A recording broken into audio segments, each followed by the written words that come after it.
never give up. I never give up. I never give up. Turn around. Hi guys, welcome back to My Steps to Sobriety, my show on YouTube and as a podcast with me, your host, Stefan Neff. Today is a fantastic day and I was looking forward to this interview for quite some time because I did my transformation into a intentionally living being in my 40s. And I often thought, man, wouldn't it be good if it's mandatory for every 16-year-old to go for a month into rehab and just learn the same shit as I learned in my 40s. And I often say that. Now, there are actually people out there who are trying to do exactly that.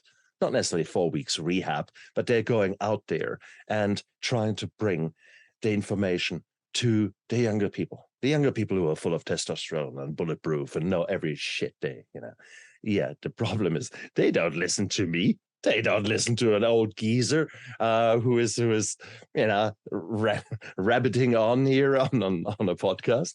No, today, therefore, it's so interesting for me to talk to Eric Daddario. Eric is a man who is helping other students and student athletes to actually get the best out of themselves, and therefore he is touching about all those many things that can turn your life around in such a way that you're living far more intentionally, that you're far more authentic in your own life. And I want to know how he is getting the attention of a generation of young people whose attention span is measured in microseconds. So, Eric, I'm all excited here to have you on my show. Welcome to my show. Thank you, Stefan. I really appreciate it. And I did my best to pronounce it. You did ever so well. I did my best. Talked about it before. You take the S out. I tried my best. Put the S back in. It doesn't matter. You're gorgeous. Fantastic. And it is the respect that you can show by naming other people. It's the tiny little bit that you are very good in and that I try to do. So how do you give respect to a young person who are already, I mean, you're talking to athletes, type A personalities. Yeah. These are not the easiest guys to talk to, isn't it? No, they're not. Well, they're not. I was an athlete growing up, so I can almost put myself in their shoes when I talk with them. But it doesn't matter. I have found in my speaking, whether I'm talking to middle schoolers, high schoolers, college students, or whether they're college, high school, middle school athletes, the biggest thing I have found is, and I'm sure you know, when you are just vulnerable yourself, and when you just talk about the things that you've been through and you've went through and what you've experienced, they just open up to you. So when they hear the things you've been through and you're just completely honest with them and you're not just up there just rattling off, spieling off stuff, when you just tell them the things you've went through, that opens the door and they say, this guy's being vulnerable with me. I can be vulnerable with others. I can be vulnerable with him. And so that's, I think, the biggest thing right there is that to just be vulnerable, to show. It's funny. You started, as I was listening, you started the show talking about masculinity and all of this stuff with men. And that's a big thing I have found is the barriers break down when you're honest, when you're truthful in what you're going through. And that's so true, isn't it? That is, everyone is putting up masks. Everyone is putting up. Yes. We are pretending, and that is painful. And so it sucks the energy out of you to be always some person that you're maybe not, or maybe only part of it, or part of you is actually that person. Oh, it's tricky. I find that incredibly draining and incredibly exhausting. And it's beautiful. I mean, you're doing an amazing job, but how did you end up in that position? As an athlete, normally you don't just go out there and think, hey, I think I'm going to be vulnerable. I speak to lots of people and talk about what really matters. What led you to do the work that you're actually doing? So I'll back up. Not too long ago, 5 years ago, And I'll never forget when I was in the hospital and the doctor came in and said to me and my family, as my younger brother who had overdosed was just sitting in that bed in life support, and all of our hope was so high that stuff was going to happen. And he came in and said, look, there's nothing we can do. Like, you're going to have to say goodbye to your brother. You're going to have to say goodbye to your son. He said that to my parents. They were sitting right next to me. And that crushed me. It really, it crushed me. And I was depressed for a while after we had to bury my brother. But I slowly realized that kids need to hear the message of making good decisions like speaking up when they're struggling. And I realized, though, it wasn't just about students, but also student athletes. Because again, I'll go back to what you said at the beginning, masculine, right? We're thinking we're tough, we're strong, especially male. Not to say females don't think like this, but males. The male athletes are like, I play a sport. I have to be tough. I have to be strong. So if I'm going through this, if I'm struggling with whatever it is I'm going through, I can't look quote unquote weak and ask for help and talk about what I'm going through. I can't be vulnerable because that's a weakness. That's not a strength. That's a weakness.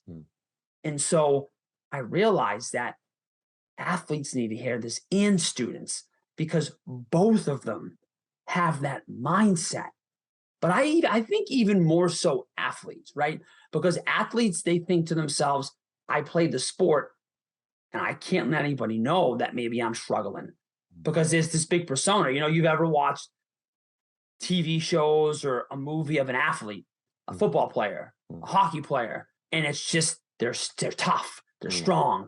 And there's this old verbiage of being tough, being strong is just getting through what you're going through on your own. And so I just realized that that's something that these kids need to realize, that that's not true.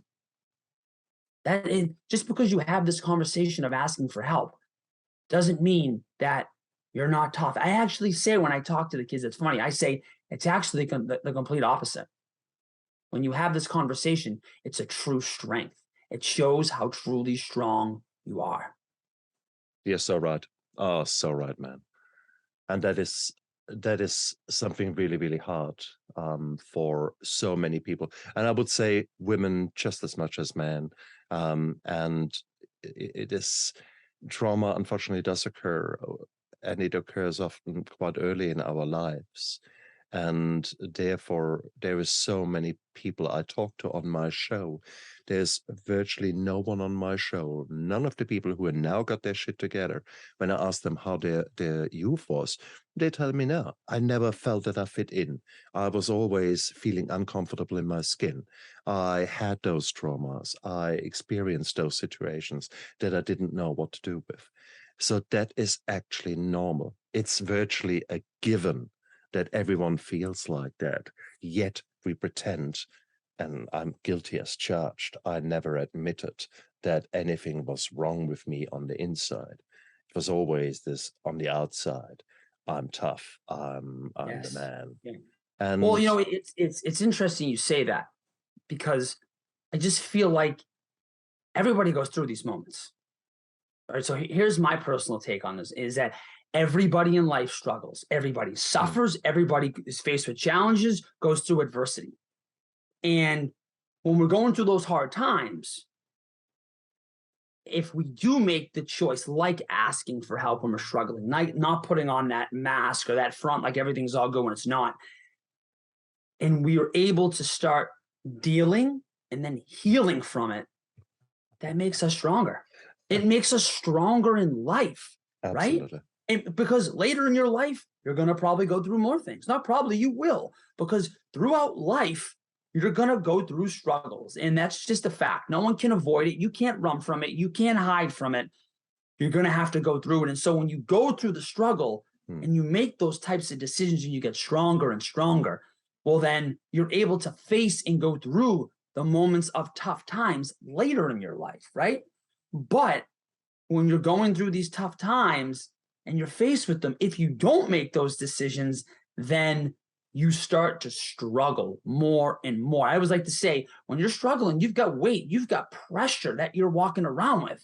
And every day you don't do anything to deal with it. And I mean deal with it. Because if you're making decisions like my brother was, to drink, to smoke, to use drugs, to deal with social anxiety or something you're struggling with, you're just every day packing on more weight and more weight and more weight. And it's just getting harder and harder and harder to live with and carry it around. And it's getting, as you used the word, exhausting to do.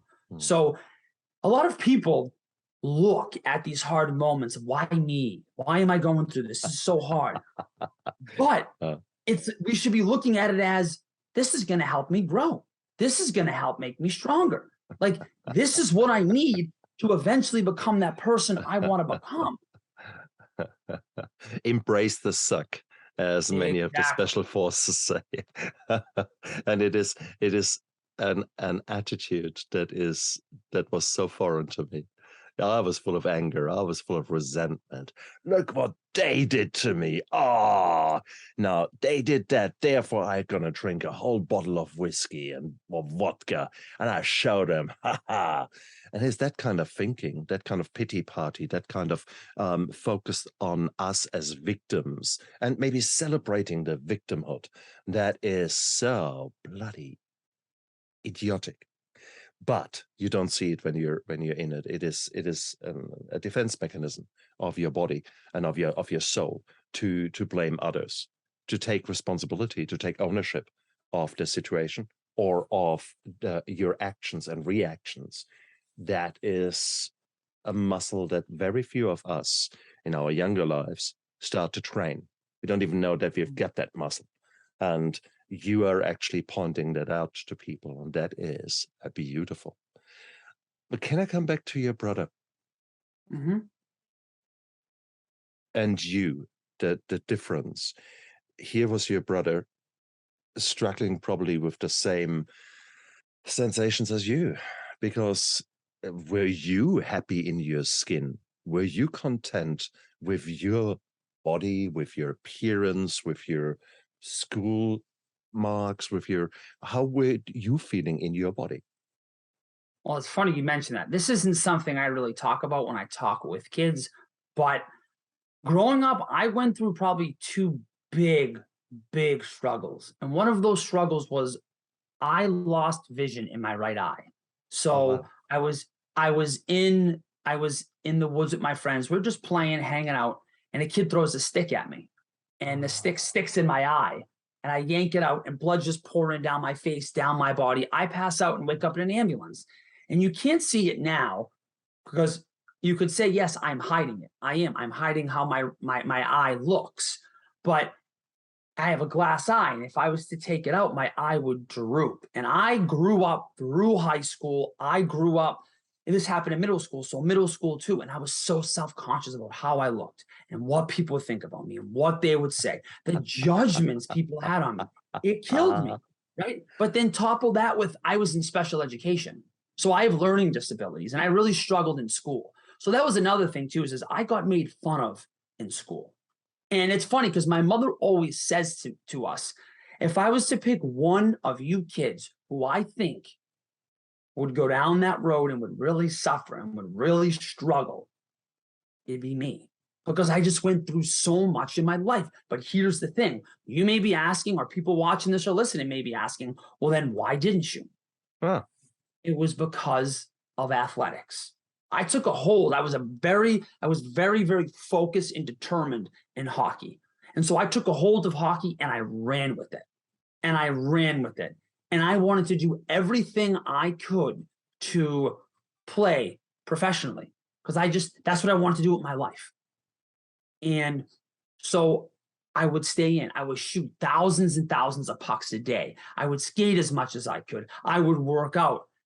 And I just had this goal, this vision. Here's the interesting thing, though, is that I hung out with my brother. I hung out with him and all of his buddies. As a matter of fact, I brought him in to our friend group. And every single one of my friends that I grew up with, every single one of them, except maybe for one, but every other one is either dead like my brother, in jail, or recovering addict. So it's just interesting to see that I hung out with those kids. Yeah. but I had a different vision. I had goals, I have dreams, I had stuff that I was working towards. And a lot of people ask me that, well, why didn't you go down that road? And I believe that is a big thing right there, is because of that. But then also, too, I saw what these decisions were doing to my brother. I saw how they were affecting him, what was going on. And so I just said to myself, I don't want to live that life. I don't want that to be me. May I ask your parents, your grandparents, has there been a history of addiction, of alcoholism? Yes. And it's funny because didn't really know that until this all came about and my mom opened. Well, actually, let me back up there, because I guess you could say my mother, on my mother's side especially, she's one of 9. And in every single family, just about every single family out of those 9, there's one person who's either an addict or an alcoholic. So yes, there's a past with it, but we didn't know about it. It didn't come about till around when my brother was struggling with his thing. So I don't know if my mom knew about it and she never talked about it, or it just was coming out when Brendan was struggling and she was kind of trying to say, look, I have sisters, you have cousins who have gone through things. It's always hard when you have got a family where there's very clearly addiction in there, but it sort of skips a few people here and there. Therefore, actually, your brother had the worst scenario. He had the genes of addiction. That's pretty much a given with what you've told me there. But he didn't have a direct view on someone who has been living that life. For me, I was an alcoholic. I am an addict and alcoholic.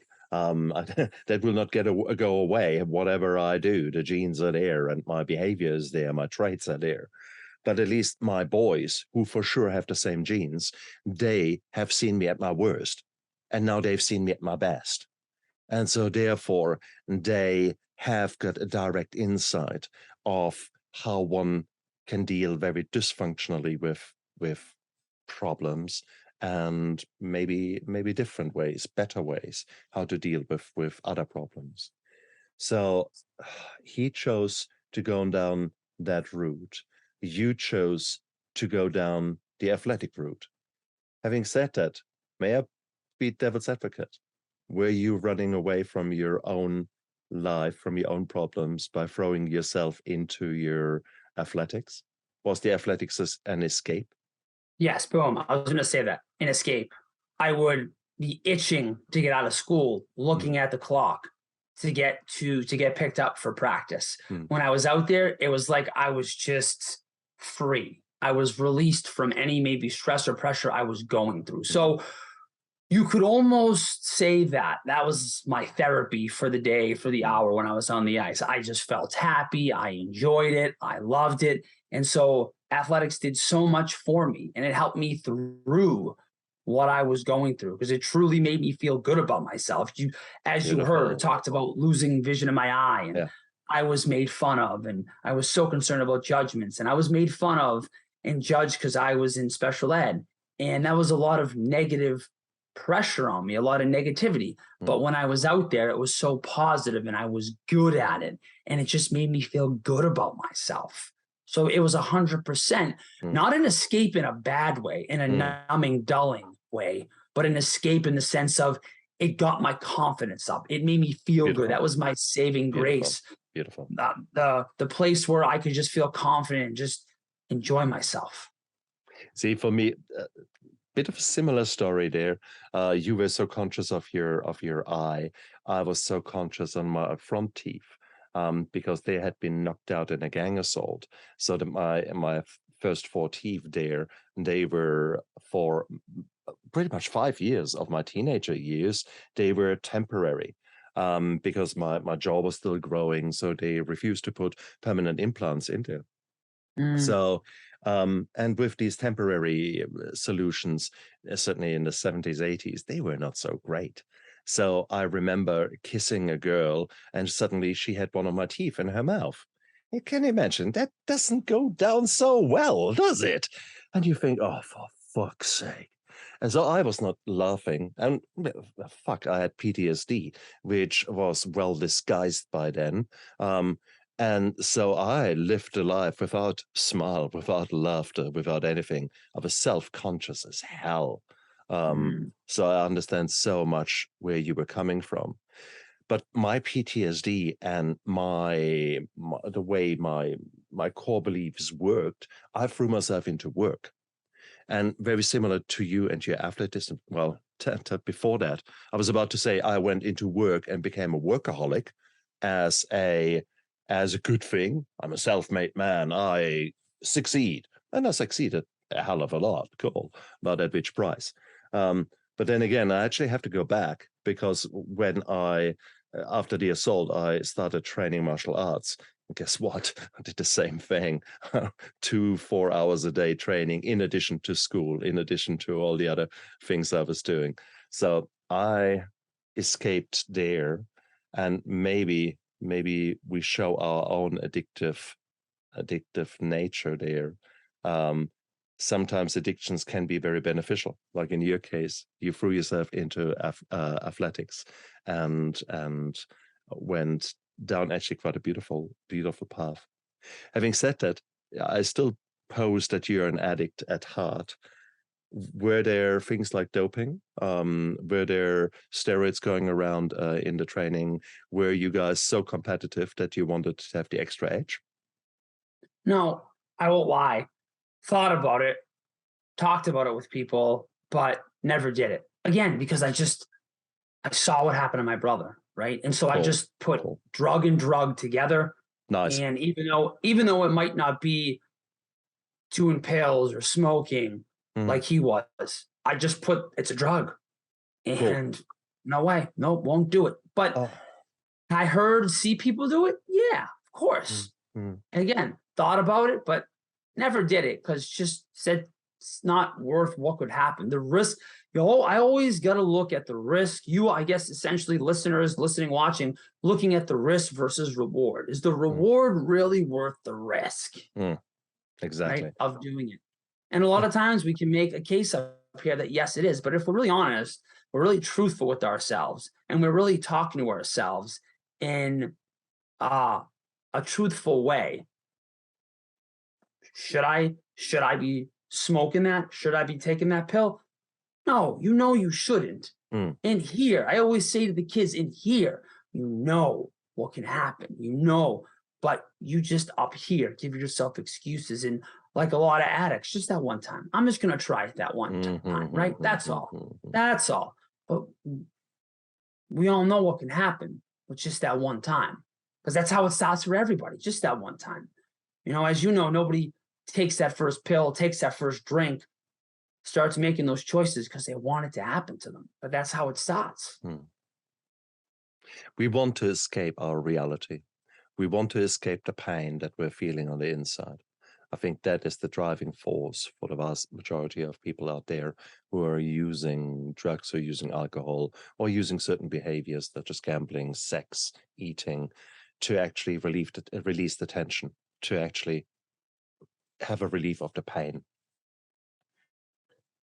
The reality is most of us have not learned other coping mechanisms, and some of us have got the genetic predisposition to get a really cool response to whatever poison we finally choose, or mixture of poisons. When I've experienced my first dopamine rush, through alcohol and companionship, friendship, and everything fit together on that day, I was high like a kite. Of life, of beauty. I felt that, and I even now can remember the moment when I first hit that high. And I think that's the problem. Some of us get such a beautiful dopamine high that we are searching for that, hunting for that forever. Oh, that's so beautiful. Where did you come from? Let's try again. Let's try again. And if you actually read or read the books, the memoirs of addicts, and talk to them, you will often find that the more dangerous something is, especially amongst the opiates. People who were experimenting a little bit with this and that, and then suddenly fentanyl came along, and they thought, "Oh shit, yeah, oh ooh, what? It killed people? Cool, this must be such a high. I want it." That is the perverse, the perverse strive for that dopamine that that we that other people who never have been experiencing that will probably never understand. Well, it's funny because when you just said that, I was just reminiscing when I had talked to a group of people and somebody raised their hand. And when they asked this question, I knew that they've never experienced it. They never knew anybody experienced it. And they said, your brother just couldn't stop. Like he couldn't just stop. And I looked at him and I said, let me put it like this to you. I said, just picture the thing in your life that you just enjoy that gives you the most fulfillment you've ever felt. What is that thing? I gave him a second to think and I said, times it by 1 billion. And you're going to tell me that you wouldn't do whatever you could to just have that 24/7 if you knew you could get it. And he kind of just looked at me and said, wow. Exactly. Damn. And I'm like, yep, that's it. That's the feeling right there. I've never experienced the feeling, but my brother has explained it and talked to me about it so many times before he passed away. Just saying, like, Eric just said the exact same thing to me. Picture the thing in your life that you just love so much you can't get enough of, and times it by 1 billion. I was like, wow, wow. I don't get it, but I can see what you're saying. That's just like so powerful. So there's nothing in the world more powerful than that when you get hooked on it. I firmly believe that too. This is probably, when you get hooked on alcohol, drugs, it is the most powerful thing in the world. Having said that, whilst this is very, very true, 100% true, it still, that behavior of following your urges there comes with a huge price. I mean, I was eaten up with shame and guilt, and I had anger and resentment. Because the trauma, I didn't deal with the trauma that was underlying, or the trauma that was accumulating throughout my life. It just stacked on top of each other, and I had no way of dealing with it. So I had to be really quite down and out before I was finally ready to hear the message. How did you guys go about your brother's journey? Where was he exposed? I mean, did you guys have the money to actually put him into a rehab? Was he willing to engage in rehabs? What was your role prior to him taking that overdose? It's funny. It was a roller coaster. So at the beginning, it got to the point to where I just said to him, I want nothing to do with you. And I'm sure this is probably the first time, and this isn't the first time you've heard this, but I like that kid in the crowd asking me that question. At first, I didn't get this. And I'm just saying to myself, and I'm saying to him, look what you're doing to yourself. Like, you're going to kill yourself. Look what you're not only doing to yourself, but look what you're doing to this family. You're doing to our parents. If this is how you're going to act, I want nothing to do with you, man. Just like, don't talk to me. So we didn't talk for the longest time. Shit. But now looking back, just seeing that, like, that didn't help. That hurt. Because now he's got someone he loves, his brother. And even though he's suffering, I'm outing him in my life, saying, don't talk to me, I want nothing to do with you. And there were times where we were in the house by ourselves and we didn't say a word to each other. And I thought I was like helping him, like, yeah, he'll get the message. Yeah, he'll get this. All right, yeah.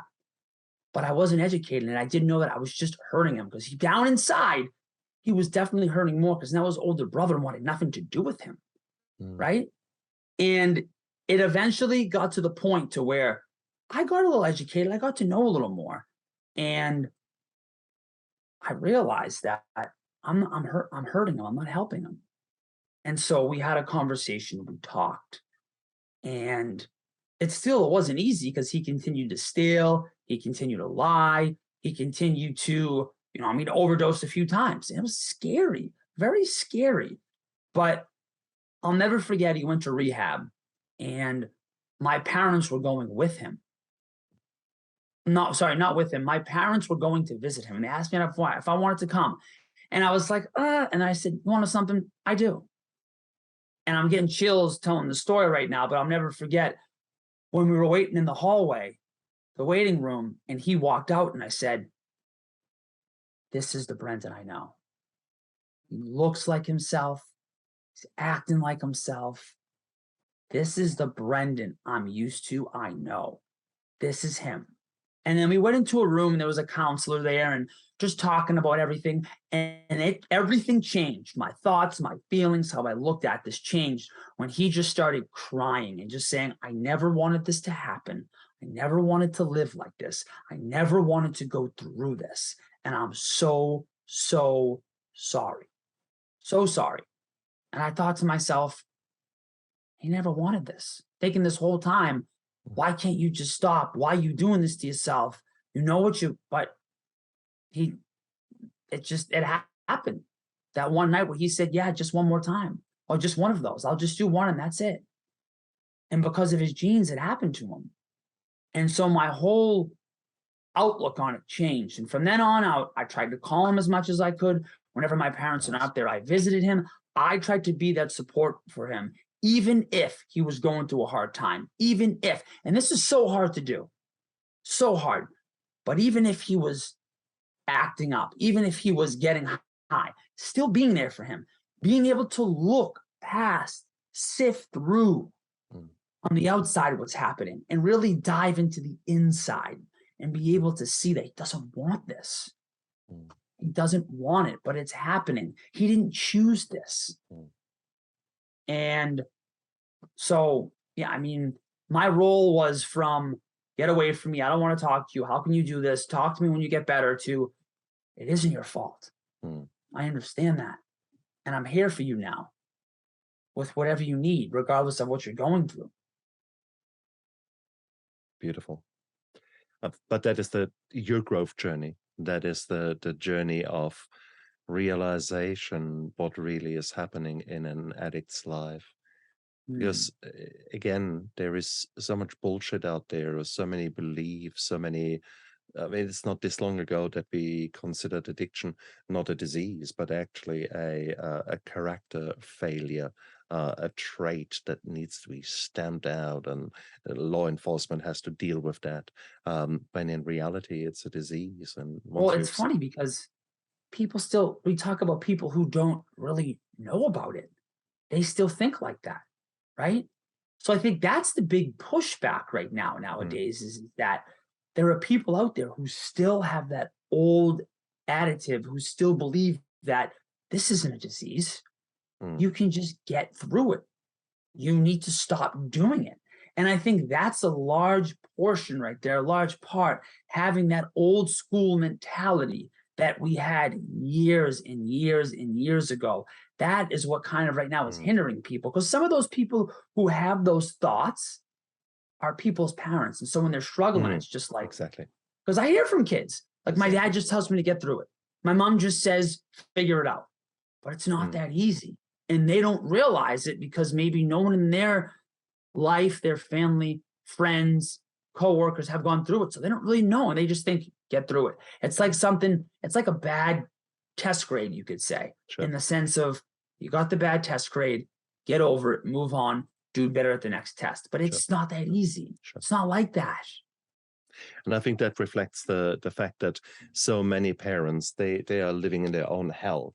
They're living in their own problems. They had their own trauma that, of course, they hide from their children. So they try to portray this picture perfect family, when in reality, deep down, they are broken and hurting themselves. And they often have their own escape mechanisms. The mom or dad who works far too hard and is barely home and makes it a choice so that she doesn't have to deal with anything that really gets close to her.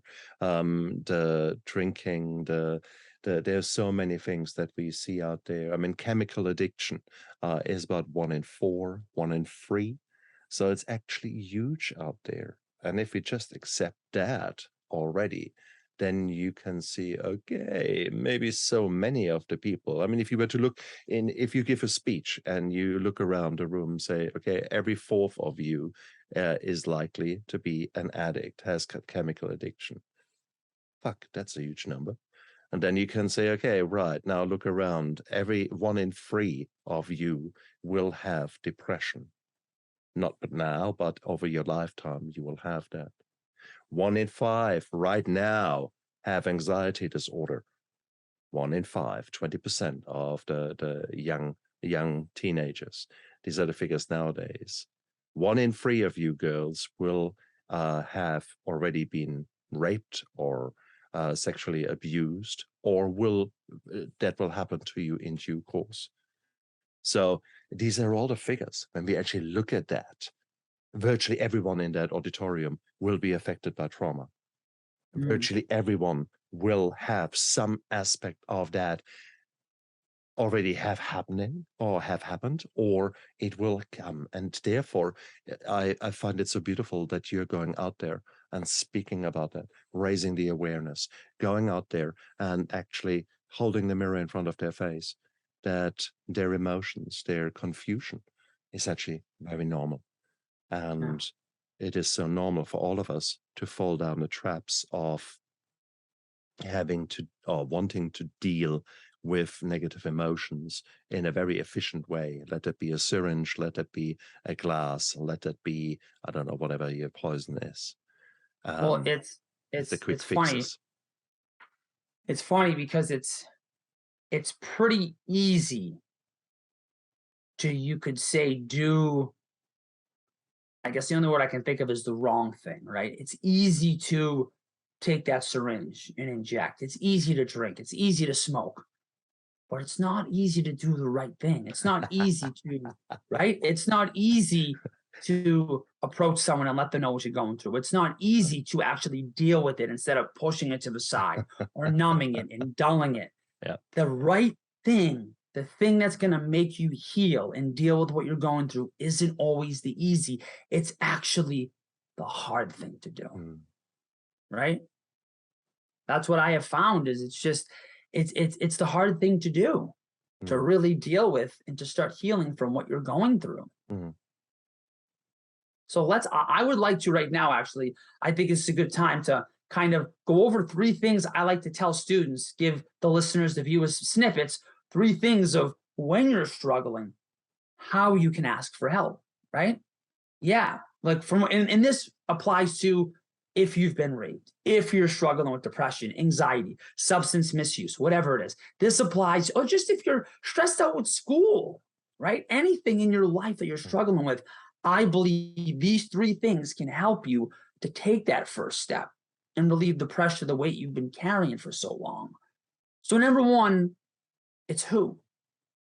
We start with, who do you approach to have this conversation of asking for help? And it's a trusted adult, an adult you feel comfortable with having this conversation with. And that can be anybody in your life. It can be a teacher. It can be a counselor. It can be the janitor at the school. It can be your mother, your father. But not everybody in their life has the opportunity or has the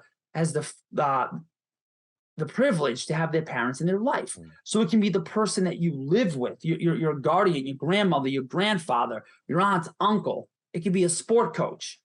But just the biggest thing is I want you to understand, it's that it has to be an adult, and an adult you trust to have the conversation with. Because let's get serious, this conversation, it's not an easy one to have. As we talked about, this takes strength. And so on the side of approaching an adult, I feel as though it's very encouraging, it's helping, it makes the conversation a little easier when you have a friend with you, by your side, supporting you, helping you when you start this conversation. Because again, it's not an easy conversation, even when you have your friend by your side, but it makes it a little bit easier to actually go about doing this. So that's really who. Number 2, after we know a trusted adult, number 2, how. How do we start the conversation? How do we approach them? And there's many ways that this can be done. You have their email, you can email them to start. If you don't feel comfortable going face to face, or if you feel comfortable approaching them face to face, approach them face to face. If you're friends with them on social media, you can DM them, you can text them through Facebook, Instagram. You have their phone number, you can call them, message them. But it just, the biggest thing here is to approach them in one of these ways and not hold back anymore, so that you can start this conversation of asking for help. And then lastly, number 3, what? What are you supposed to say in that email when you approach them face to face in that DM? And there's 2 parts of this. The first part, it's just when if you're going to go about writing an email or DMing or texting them, it's just a sentence, simple sentence, just letting that person know, look, I'm struggling, I'm hurting, I need help. Can we talk? That's it. It's as simple as that. You don't have to unload everything in that email, DM, or text. Just letting them know you want to talk. And then the second part would be when you talk with them face to face, or when you decide to approach that person you're going to approach face to face, it's important you let the guard down. And I'm going to use that big buzzword, the word that a lot of people are afraid of, and that is, and become vulnerable. And just talk about how you're feeling, what you're going through, the decisions you've made. And it's important to realize that you don't have to let everything out at once. You don't have to just let it all out on the table. You go at your own speed, as comfortable as you can feel having this conversation. And if you feel comfortable just talking about it all right away, then go ahead. But know that you don't have to. You go at your own speed. And so just realize that, yes, this may be very nerve-wracking, maybe very concerning, frightening, but I always like to say to athletes, to students, that there are just going to be some things in your life that are going to be nerve-wracking, they're going to be frightening, they're going to be very scary. But if you do them, they're going to help you grow. And this is one of those things when you are able to let the guard down, become vulnerable, and ask for help. So those are the 3 things right there that I feel are most important. Who, a trusted adult, how you can approach them in person, email, DM, and what. Just letting them know what you're going through, how you're feeling, and that you want help. Those are kind of 3 action steps that, if you're listening or watching, you can take now if you're struggling through something. And I know it's much easier said than done, but this is when you start dealing and healing with what you're going through. And you have broken it down to very simple steps. And each of these steps is pretty straightforward. And guess what? 80% of success in training, in a match, in a competition, 80% of success is just showing up when really you want to run a mile away from it. By you just showing up, suddenly you realize that all the catastrophizing, the, oh my God, if he will now look at me in a negative light, or, oh my God, if she will now, you get these weird thoughts, what could possibly happen? You will find the moment that you're actually making yourself vulnerable, the absolute opposite will occur. And people, you will not be diminished in their respect. On the contrary, people will say, wow, he or she really got their shit together by owning up, by opening up to their own struggles. Now that takes balls, that takes ovaries, and it is a beautiful thing to do. And we see that. I mean, here in New Zealand, we are lucky because we have got actually, no, we are not lucky. Okay, first of all, we have got the highest youth suicide rate in the OECD. Secondly, there is a lot of macho bullshit kind of behavior still going on, both among Maori, sort of the indigenous people here of this country, where there's still that kind of gangs can become very much family, and there's very much a macho attitude there that is very hard to break. But everyone else here in New Zealand, so Pakeha, other people who have come into this country, there is still the same thing. There are many hurdles there that stop us doing the right thing and seeking help. But virtually everyone I talk to, if they actually open up and are vulnerable, others around them don't look down on them. They look up to them and say, wow, I wish I could do that. What strength it must take for him to say what he is saying. And that has been now transferred into an advertising campaign. So in a lot of sports, people are coming out about their own struggles here. And the campaign is called It's Okay Not to Be Okay. And it's beautiful because people, all blacks, so rugby players who have struggled with depression, are outspoken about it, and it is becoming more normal to talk about that. Are you okay? And that is not just sort of the usual I'm fine is bullshit. No, when we realize that an honest talk can be such a beautiful thing. So there's the ownership on us to actually spend some time, get away from our handheld devices, go away from our own escapism, and actually seek out those people and those people who maybe are struggling and say, hey man, shall we have a coffee? How is life going for you? And just you showing up for that is such a powerful thing. And you going to schools, you, Eric, as in going to schools and talking about it, that can be the difference between life and death. Just you being there, you saying, hey guys, it's okay to talk, opening the door a little bit for them so that it's no longer as hard for them to open it further. That is beautiful. And Eric, I thank you for the work you're doing.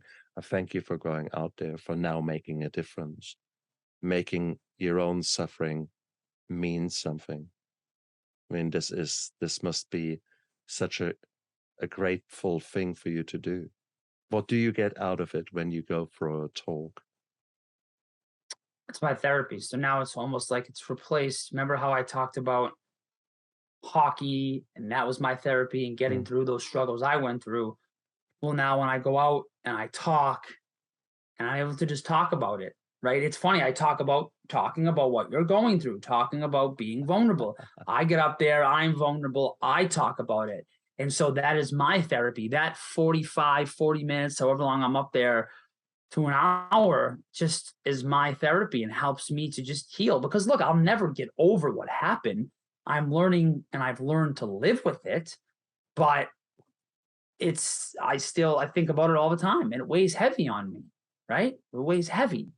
This is a heavy topic that I'll never not think about in my life again. I'll be thinking about it and from till the day I die. So this is my therapy. I don't go see a therapist. When I talk to kids and I have kids come up to me and say, damn, like I'm going through this or I'm going through that, or can you help me with this? What do I do? That's the therapy right there. That's the biggest fulfillment I get out of this when I help and when I'm able to help kids and I'm able to see little Brendans, these kids come up to me and they say these things. It's like, wow, I see a little bit of my brother in you. I see a little bit of my brother in you, right? Excellent. Oh, beautiful.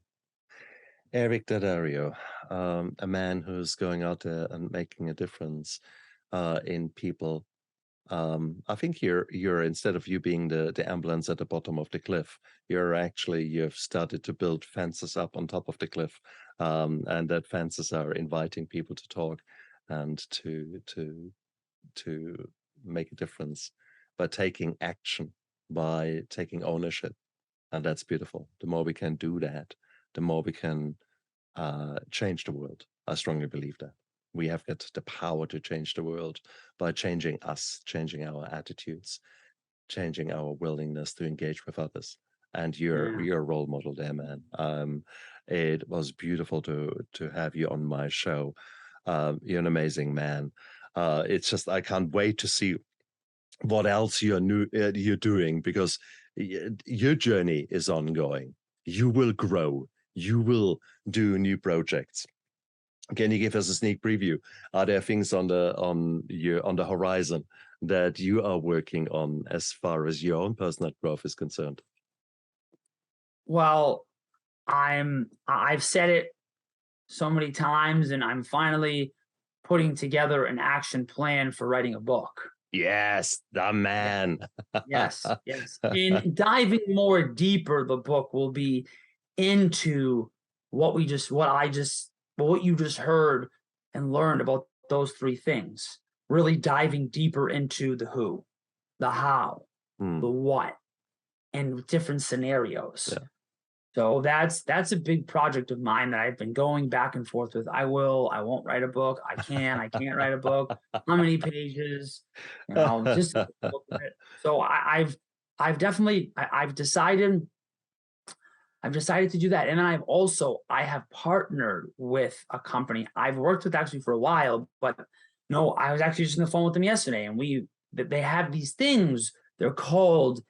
Um they're called Heron Clubs from the Heron Project. And what it is it's free. And for schools, they're able to get groups together after school and really go over different topics of, healthy living, Cool. decision making. Yeah. So those type of things. And so, because I've been thinking to myself, I go to schools and I speak and I make an impact, but how do I make an impact after I leave? Right? Cool. Exactly. Well, I just don't want to go in. I've been going in, I've been speaking, making an impact, but how do I get to the next level? And how do I make an impact Yeah. after I'm gone? And Absolutely. so, talking with the girl I did yesterday from the Heron Project, she's like, well, you can easily just use our Heron Clubs box. They get a box, and there's all these different steps they can take with the students to go through in this club. So I'm thinking that's perfect. So that's another thing that I'm adding to my services and it's free. It's awesome, right? So you can, after I go and I speak at your school, you can get this box delivered to the school, and it has all these cool activities and things you can do to work on their pillars that they believe will help you live a much Nice. healthy, better, holistic lifestyle. Nice. Oh, good man. Eric, if people are gelling with you and they want to know more about you, where can they find you? So my website is thedecisionswemake.com. If you just go on, I'm on TikTok. I'm on all of it. TikTok, Instagram, Facebook, not as much on Twitter. I've kind of gone away from that a little, but again, TikTok, Instagram, Facebook, you just type in Eric Daddario and I'll pop right up. Brilliant. And guys, look down there into And the LinkedIn description. actually too. Sorry, LinkedIn, there you go. Look down there Yes. into the description of the YouTube video and of the podcast. You will find his links all there. So no reason for you to not just go down there, click on it, and check him out. What have you got to lose? Maybe this might just be the little action step you needed to get the ball rolling, to actually get you out there, start making decisions that might lead to maybe a different outcome compared with those decisions that you have taken this far. And whatever decision you have made, whatever life you've lived, whatever experience you've had, they were setting you up for this moment. The past does not equal the future. Right now, you have got a choice, and you have already taken an action step because you've listened to that interview. You have actually trusted Eric and me with your time, and I hope we were able to show you that, hey, we too got our shit together, and it was a challenge, but hey, we are still working on it, and now we're just a little bit further down the path compared with you. But that does not mean to say that you can't, learn from our lessons and get out there and speed up. Our path is meandering, and we are still there with the machete hacking through the jungle.